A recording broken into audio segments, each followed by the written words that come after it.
Hello বন্ধুরা, আজ চলে এসেছি রান্নাঘরে বাটা মাছ নিয়ে। এটা রায়াক বাটা বলে, নদীতেই পাওয়া যায় এই বাটা মাছটা। রায়াক বাটাটা খেতে খুব স্বাদ। রায়াক বাটাটা আমি রান্না করব আজকে লতি দিয়ে। আমি লতিটাকে কেটে নিয়েছি, ছুলে নিয়েছি। এবার এটা আমি নুন দিয়ে মাখিয়ে নেব।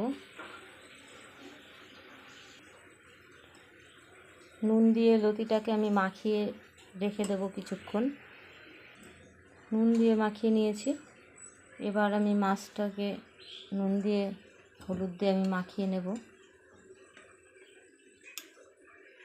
মাছটা আমি নুন হলুদ দিয়ে মাখিয়ে নিয়েছি। আর এই মাছটা রান্না করার জন্য নিয়েছি নুন, তেল, লঙ্কা বাটা, কাঁচা লঙ্কা বাটা নিয়েছি, জিরে, ভাজা জিরের গুঁড়ো, আর নিয়েছি একটু শুকনো লঙ্কার গুঁড়ো। কড়াই গরম হয়ে গেছে, তেল দিয়ে মাছটা ভেজে নেব। কড়াইতে তেলটা গরম হয়ে গেছে, আমি মাছগুলো ভেজে নেব।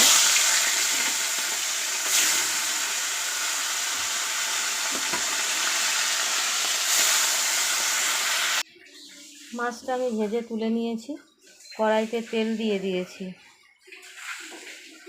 তেলও গরম হয়ে গেছে, এর মধ্যে আমি দিয়ে দেবো জিরে ফোড়নটা। দেখো, লতিগুলো আমি নুন মাখিয়ে রেখেছিলাম, যে কারণে লতি থেকে জলগুলো বেরিয়েছে। এবার আমি এই লতিটাকে কড়াইতে দিয়ে দেবো।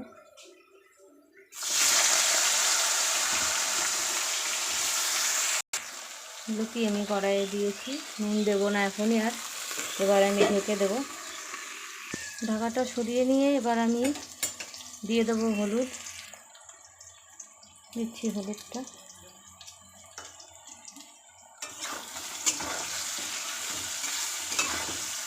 হলুদ দিয়ে আমি আবার ঢেকে দেব।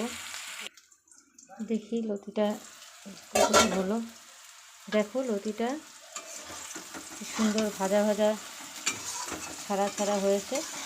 এবার আমি দিয়ে দেবো এর মধ্যে কাঁচা লঙ্কাটা, বেটে রেখেছিলাম সে কাঁচা লঙ্কাটা আমি দিয়ে দিচ্ছি।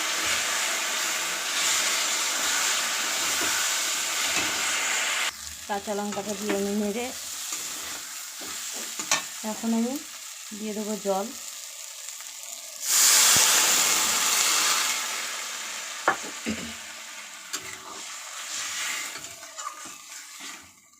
বেশি জল দেওয়া যাবে না।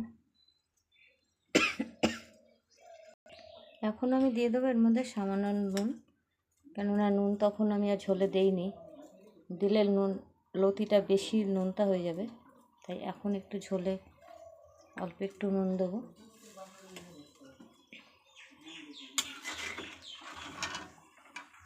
দিয়ে দেবো একটু লঙ্কার গুঁড়ো। লঙ্কার গুঁড়োটা আমি ঝোলে দেবো, কেননা লঙ্কাটা আমি ভাজা করে গুঁড়ো করে রেখেছি। ঝোলটা ফুটে উঠেছে। দেখো, লতিগুলো কিন্তু সব আস্তে আস্তে আছে,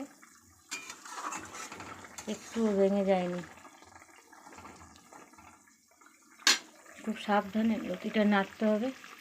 এবার আমি লতিতে মাছটা দিয়ে দেবো।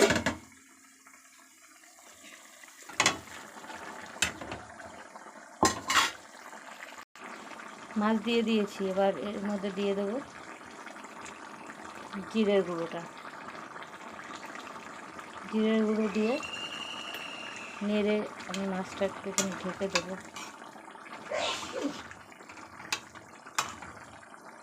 জিরের গুঁড়ো দিয়ে মাছটাকে আমি একটু ঢেকে দেবো। বন্ধুরা দেখো, মাছের ঝোলটা আমার হয়ে গেছে। আমি ঠিক এইটুকুই ঝোল করব। এবার আমি ঝোলটা নামিয়ে নেব। দেখো বন্ধুরা, আমি ঝোলটা নামিয়ে নিয়েছি। লতি দিয়ে মাছটা করেছি আমি। লতিগুলো আস্তই আছে, ভেঙে যায়নি কিন্তু। তোমরা একটু সাবধানে নাড়াচাড়া করলে এরকম থাকবে। আশা করি রেসিপিটা তোমাদের ভালো লেগেছে। কমেন্টে জানিও।